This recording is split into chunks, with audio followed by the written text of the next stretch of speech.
And you may be seated.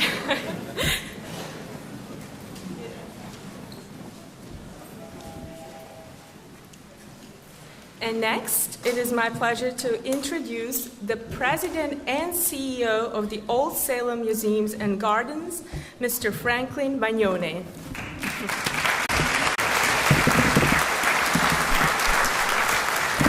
I have to say that it really is rare to have these kinds of moments, and whenever I'm in one of these ceremonies, it's just overwhelming. What I'd like to do is I have the real pleasure of introducing a relatively new friend of mine. It's Luis Lobo, and he will be our speaker to celebrate what has just occurred. He's a native of Costa Rica in Central America, and he is presently Executive Vice President and Manager of Multicultural Banking for BB&T, Branch Banking and Trust, here in Winston-Salem. His life story is really interesting to me. As a young boy in 1968, he moved with his family from Costa Rica to Lincolnton, North Carolina, where he started the 4th grade. Can you imagine some culture shock? You can tell us more about that, I think. But with lots of hard work, what you're going to hear from him is this kind of path of becoming an American citizen, and really taking every opportunity afforded him to take him to this point. Eventually, he earned a double major degree in economics and business administration from Belmont Abbey College, and then an MBA degree from Campbell University. He also graduated with honors from ABA Stonier Graduate School of Banking, and in 1999, he graduated from the Advanced Management Program at UNC Chapel Hill, and he served BB&T for 34 years. Now, just that is like pretty cool, right? Pretty amazing. There's more. He is past chairman of the Board of Advisors of the American Bankers Association Stonier Graduate School of Banking at the University of Delaware. Nationally, he serves as a member of the ABA Community Engagement Council and Foundation, as a member of the Senior Executive Corporate Advisory Council of the United States Hispanic Chamber of Commerce, and as a member of Novant Health Board of Directors.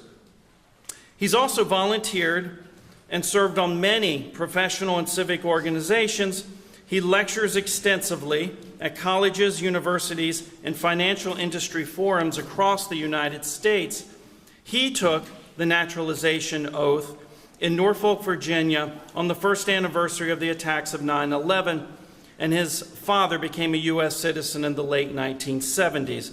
Most recently, he is recipient of the 2014 Daughters of the American Revolution Americism Medal, and in 2015, the Ellis Island Medal of Honor.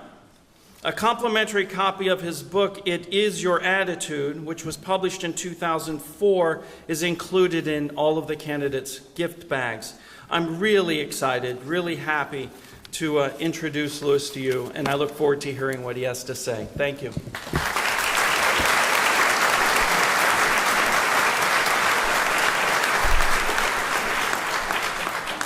Thank you, Frank. Good morning, everyone. Buenos dias. Buenos dias. Today we can say good morning in 19 other languages. As a nation, we commemorate the 241st anniversary of our adoption of our Declaration of Independence, declaring our independence from the British Empire. Today also marks the 234th Independence Day celebration in this place, Old Salem, North Carolina, a celebration first observed by the descendants of Moravian immigrants from the present-day Czech Republic. The United States of America is a nation of immigrants, where British subjects established the original 13 colonies that formed our nation in 1776. Waves after waves of driven individuals seeking religious and class freedom and economic prosperity. They came then also from Ireland and Wales, Africans held in bondage, then Germans, Spaniards, Italians, and Eastern Europeans.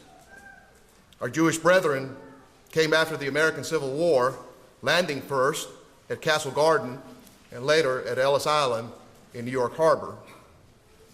The Chinese, helping to complete the railroad that would span the continent, came as well through the early 1930s. The modern era has seen the influx of Mexicans, Cubans, Vietnamese, most recently Haitians, Central Americans, Burmese, and Syrians. And the story continues. That said, there have been times when immigrants were viewed with suspicion and faced an uphill battle to assimilate culturally, religiously, and economically. Yet, the motivated still see America as the land of the free and the home of the brave. And many continue to see our innovative concept of freedom as the best society to raise their children and realize their innate potential.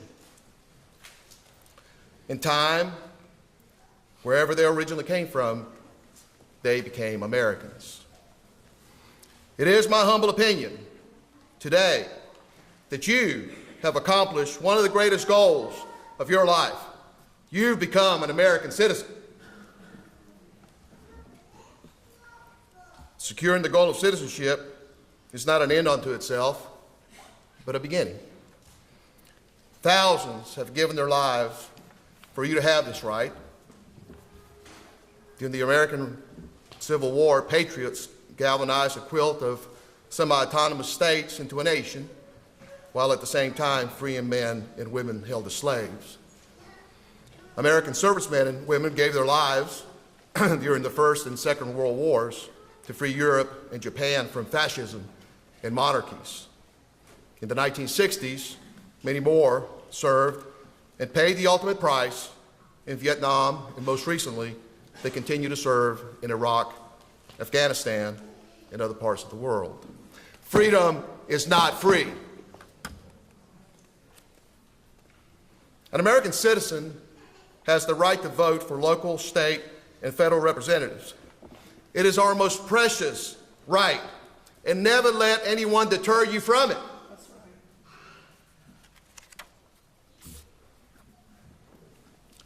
Today I'm reminded of the words of Abraham Lincoln, delivered at the Gettysburg, Pennsylvania battlefield after one of the bloodiest wars of the Civil War. It is rather for us to be here dedicated to the great task remaining before us, that from these honored dead, we take increased devotion to that cause for which they gave the last full measure of devotion. That we here highly resolve that these dead shall not have died in vain, and that this nation, under God, shall have a new birth of freedom, and the government of the people, by the people, for the people, shall not perish from the earth.